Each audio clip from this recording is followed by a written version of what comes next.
Now, from WYDC TV, this is Big Fox News at 10. New York's Department of Health is now requiring all healthcare workers to be vaccinated by October. And this emergency order comes with a twist, as many people are not able to opt out because of religious reasons. Big Fox's Matt Kleinditz joins us with the details from Corning. Good evening, Lauren. The Health Planning Council voted unanimously to implement a vaccine mandate for all healthcare workers. And by taking out the religious exemption, there will be no way to back out of getting vaccinated. On Thursday morning, this 25-page emergency regulations package was approved by the Department of Health. The regulations now place a vaccine mandate on all New York healthcare workers effective immediately. Nursing home and hospital staff will be given until September 27th to have at least one dose of the COVID vaccine. Staff at all other facilities, including diagnostic centers, home health agencies, school-based clinics, and hospice, will have until October 7th. According to the mandate, healthcare workers will not be able to opt out due to religious reasons, which is a stark contrast to the original plan first laid out by Governor Cuomo. A lead attorney for the DOH argues that the department is not constitutionally required to provide religious exemptions. I reached out to the DOH about the announcement, but did not hear back. Further inquiries to local healthcare systems in the southern tier were also denied. Matt Kleinditz, Big Fox, WYDC in Corning. Daily vaccinations in the U.S. have gradually increased over the last month as some states report a decline in infections. But a coronavirus forecast model suggests the U.S. could see thousands more deaths if people don't start taking more precautions. Jonathan Seri has more. Sobering projections for the COVID-19 pandemic. A University of Washington model predicts the U.S. could see an additional 98,000 COVID-related deaths by the start of December. The country now averages more than 1,100 fatalities per day, levels not seen since mid-March. Doctors say this COVID wave is different than others. This is much different. Patients are much sicker this time around. We are losing more of them for sure. But public health officials add many of these deaths can be avoided if people take precautions such as wearing masks and getting vaccinated. And there are signs people are taking the warning seriously. CDC data show the demand for COVID-19 shots is increasing, climbing by about 80% over the past month to an average of 900,000 per day. The pace of new infections beginning to slow in some hard-hit states, including Louisiana and Florida. Unvaccinated population is essentially a pool for different variants to emerge. The vaccines are highly effective in preventing severe illness, hospitalizations, and death. However, infections are rising steadily in other states, including Texas, where Governor Greg Abbott is deploying an additional 2,500 medical staff to support overwhelmed healthcare facilities. I had a patient with a heart rate in the 160s, irregular rhythm, older gentleman. Wouldn't have considered trying to treat that outpatient, but there's nowhere to send him. Here in Georgia, the National Guard is helping nearly a dozen hospitals battle the latest surge. In Atlanta, Jonathan Seri, Fox News. More than 600,000 Americans have received an additional dose of the COVID-19 vaccine as of Thursday, according to the CDC. The new figure for immunocompromised people receiving the vaccine is now part of CDC's daily vaccination updates. Since the FDA authorized the additional dose for certain higher-risk people on August 13th, a total of 643,000 have received the booster shot. That's out of a total of 9 million Americans who have weakened immune systems like organ transplant recipients. These COVID booster shots will be available for all Americans starting the week of September 20th, according to the CDC. Today, the Supreme Court struck down President Biden's eviction moratorium. In a statement, Governor Kathy Hochul called the ruling appalling and insensitive and says she is exploring all options to protect New York renters. Currently, the Hochul administration is working to get more eligible residents to apply to New York's rent relief program, which promises to protect renters from eviction. If you apply and qualify for this money, you will be protected from eviction for a solid year. Let me repeat. If you apply and qualify, you will not be evicted for a year. Currently, more than $800 million has been distributed to tenants. More than $1 billion in relief remains available for New Yorkers. Senators Chuck Schumer and Kirsten Gillibrand are calling on FEMA to give a disaster declaration for last week's flooding in Steuben County. A disaster declaration would allow FEMA to give grant assistance to state and local governments to reimburse emergency work and repairs. In a statement, Senator Schumer says the damage will likely total tens of millions of dollars and that FEMA needs to stand ready to help residents recover. President Biden vowed to make those responsible pay for the deadly attack in Kabul yesterday. U.S. officials said today there had been one suicide bomber, not two, as initially reported. But with the deaths of more than a dozen service members in one day during the chaotic evacuations, some lawmakers in D.C. are calling for the president's resignation. Lauren Blanchard is in Washington with more. Evacuation flights have resumed in Afghanistan following a deadly terror attack. Since the Taliban takeover, 105,000 people have been evacuated. The president says he still believes the U.S. can meet its August 31st deadline to get all Americans and allies out on time. We have seen firsthand how dangerous that mission is, but ISIS will not deter us from accomplishing this mission. Thursday was also the deadliest day for the U.S. military in Afghanistan in a decade. 13 service members died, 18 were wounded. At least 95 Afghans were also killed when a suicide bomber detonated outside the crowded gates of the Kabul airport. It's a worthy mission because they continue to evacuate folks out of that region, out of the airport, and we will complete the mission. The Kabul airport has been a dangerous and hard to get to place for those seeking evacuation. Both Democrats and Republicans have called on the president to extend his deadline. If he keeps with this deadline of the 31st, he is making a decision that Americans will be stuck there. That is unacceptable in any state and in any form.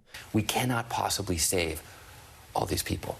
There will be tens of thousands that we leave behind. And growing criticism over the administration's coordination with the Taliban. It was revealed the U.S. gave them the names of Americans and Afghan allies to evacuate.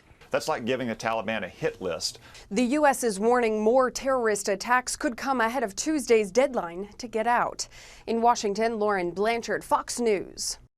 Wildfire season is in full swing in California. For communities near Jamestown, just east of San Francisco, it is now all too real. The Washington fire has burned 81 acres and is only 5% contained. Steve Large spoke with residents where the blaze has already left its mark. Darkness in downtown Sonora. Power's out after the Washington fire knocked down PG&E power poles. It's terrifying. It's a really scary situation every year for us. Wildfire has become Tuolumne County Supervisor Jaron Brandon's greatest fear. We're afraid of being the next Paradise. We're getting money here for fuel reduction, but it's so out of whack. It's so far gone. Firefighters made an aggressive air attack in the communities of Jamestown and Sonora. Despite the effort, the fire destroyed several homes on Jamestown's Golden Dove Road. Flames left this home unrecognizable, appliances piled in a heap of rubble. It was close, real close. Richard and Audrey Pland live across the street from the burned down homes. Theirs survived, and they never evacuated. We've lived here for 63 years. 63. And that was, this is our life. It was very hard to just abandon. Another day, another wildfire. We're just desperate. We're dying here. Leaving another community living on the edge of disaster. If you've gone to the grocery store and noticed emptier shelves or had a hard time finding your favorite foods, you're not alone. It's a global supply chain issue that started in the pandemic and is still being felt across the U.S. Bailey Miller talks to a professor to learn more about why the shortages are still ongoing. We're in a really weird time. Dale Rogers is a professor of logistics and supply chain management at ASU, and he's been following the supply chain shortage happening globally. We're seeing an incredible amount of sort of bad things happen at the same time. This is really unusual. It's the reason why your favorite items are missing from your grocery shelves, and containers like cups and takeout boxes are no longer available at certain coffee shops and restaurants. Even clothing and shoes are impacted too. Coming from China, and that stuff is sitting out on the water. The reason it's sitting there is because it's now more expensive to transport items from China because the cost of shipping containers has skyrocketed. The spot market rate is around $20,000 a container. You go back a year and it was probably $2,500 a container. And COVID playing a role too, as certain ports overseas are closed due to exposures and outbreaks. Local grocery stores like Basha's seeing the impacts, releasing a statement to us saying supply chain challenges persist across the country and we are still battling those effects in Arizona, adding that many food producers are still operating with limited capacities, resulting in consumers seeing that directly available in assortments. Still ahead tonight, more state health departments are putting out more warnings about ivermectin being used to prevent COVID-19. I had a gentleman come in. It was an older gentleman. He told me that his wife wanted him to be on the ivermectin plan. Hear from one store owner who says the drug is completely sold out in her store and what she's now telling customers looking to buy the anti-parasitic treatment. Here's your local stock market update from Big Fox.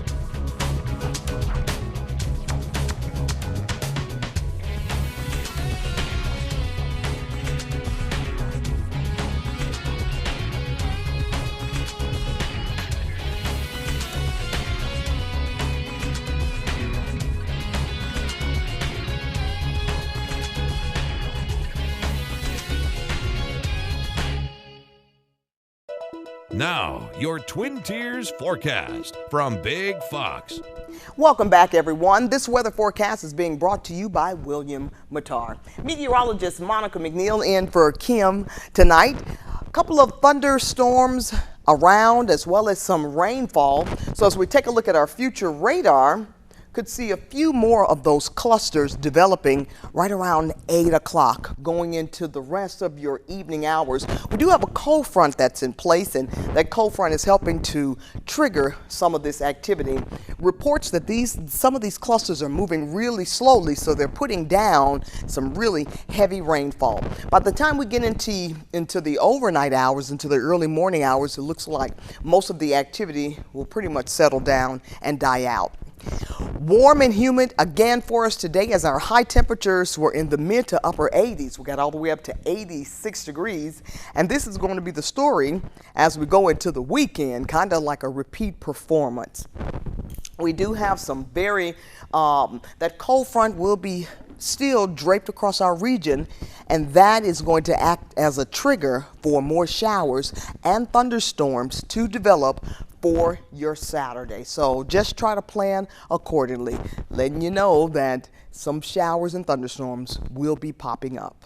For your Saturday morning, though, I think we'll start out dry for the first part of your Saturday morning, and as we move through the day with the heating of the day, you can see those cluster of showers as they do develop. Another front will move through second half of the weekend, and that's going to give us a better chance to pick up some showers as we head into the second half of the weekend into Sunday afternoon. So better chance for showers as we head into the second half of your weekend.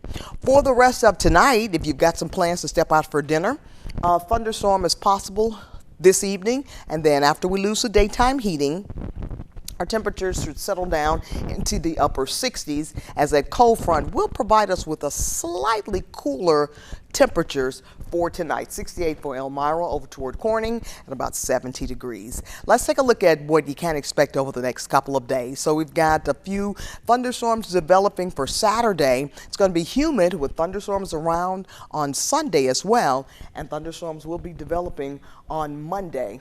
Overnight temperatures will be very warm. We're in the upper 60s, close to 70 degrees. As we take a look at the rest of your weather planner, your 7-day weather planner, you will notice though the temperatures will come down a bit middle of the week. Low 80s for Tuesday, in the upper 70s by Wednesday, so a bit of a cool down, and you'll see those overnight temperatures dropping off as well. All right, stay with us. We've got more news for you coming up. It was supposed to be a routine procedure, but something went wrong and a 44-year-old Kansas man had to be life-flighted to the nearest emergency hospital with a cardiac team. The problem is there wasn't a bed available for him because every bed was taken by COVID patients, most of them unvaccinated. And as Carolyn Elliott reports, that's something becoming all too common. 32, we've been diverted from the VA. We're going to go to St. Joseph. Ambulances in Sedgwick County are being diverted away from hospitals. You may check with them and see what their diversion status is. They're claiming they don't have any beds available either. Because ICU beds aren't available. That there are a lot of people who don't believe that the hospitals are full. It's really hard to listen to people say that when one of my friend's husbands was lying in the hospital dying because he couldn't get the treatment he needed because the beds are full. Liz Hamer, a close family friend, is speaking on behalf of the family. Robert Van Pelt died waiting 3 days for a bed in the ICU as unvaccinated patients overwhelmed ICU rooms across the state. Kansas hospitals reached out to 20 states trying to find just one ICU bed available, but there wasn't a single ICU bed open. The family will never know if having an open hospital bed, an open neuro ICU bed specifically in any of the 20 states where he could have gotten urgent care, they'll never know if that could have kept him here. And that's something that's extra hard for them to carry right now. By the time St. Francis had an ICU bed available 3 days later, it was too late. The family warns hospital levels have officially reached dangerous levels. Summer wants people to understand that this is a real, very present danger for families. Car accidents happen, heart attacks happen, trauma happens, and there may not be care for you in the hospital if we can't do something to get this under control. So Summer's wishes are for everyone to mask up, vaccinate if you are able, protect others. It could happen to your family. A Las Vegas feed store sells out of ivermectin and blames customers trying to treat COVID-19. Ross Tamate has more. That's kind of common sense. Don't take horse wormer. At V&V Tack and Feed, this is where they normally stock and sell ivermectin. The only problem is they're completely sold out of the horse dewormer, and manager Shelly Smith suspects a lot of her customers aren't using it as intended. I had a gentleman come in. It was an older gentleman. He told me that his wife wanted him to be on the ivermectin plan, and I immediately brought him over here because at that time I had this sign hung up, and I told him this isn't safe for you to take, and he says, well, we've been taking it, and my only side effect is I can't see in the morning. That's a big side effect. So, I mean, you probably shouldn't take it. Smith says the demand for the dewormer started increasing months ago, so she put out a warning sign. When I was ordering my ivermectin, I noticed our distributors had that, so I figured, let me hang one too, just to let people know, please don't take this. Demand has continued to increase in recent weeks, with Smith receiving 4 or 5 customer calls a day, which is why she hung this second sign, now requiring customers to present a picture of their horse before buying ivermectin. I don't want people taking ivermectin, horsewormer, because it's horsewormer. This is not for humans to take. This is to treat parasites in horses. These drugs are only intended for animals. Dr. A.J. Manship at Desert Pines Equine Center would concur. He does not recommend any humans take ivermectin, and most animals for that matter. It can have a lot of serious consequences in people and in actually some veterinary species as well, especially if the correct dose is not administered. Anything from in animals, we see a lot of neurologic disease, so seizures, coma, death if it's overdosed. A lot of people that own shepherd dogs will be familiar with this. They're very sensitive to this drug and it can kill them. So, anytime these drugs are used in an unintended manner, there's a really high likelihood of complication, and it's just not safe. Donations are pouring in as people try and help refugees escaping from Afghanistan. But the Better Business Bureau warns scammers are trying to take advantage of people's generosity. Mandy Gaither reports.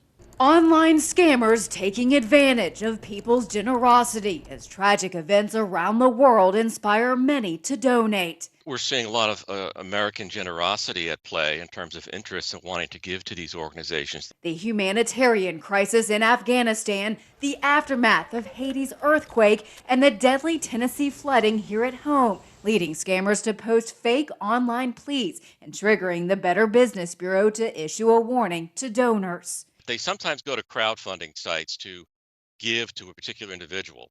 The problem with that is that crowdfunding sites don't always vet individuals significantly enough. The BBB's Wise Giving Alliance says scammers are using QR codes to trick people into opening malicious links. They may even use the name of a well-known charity that you're familiar with.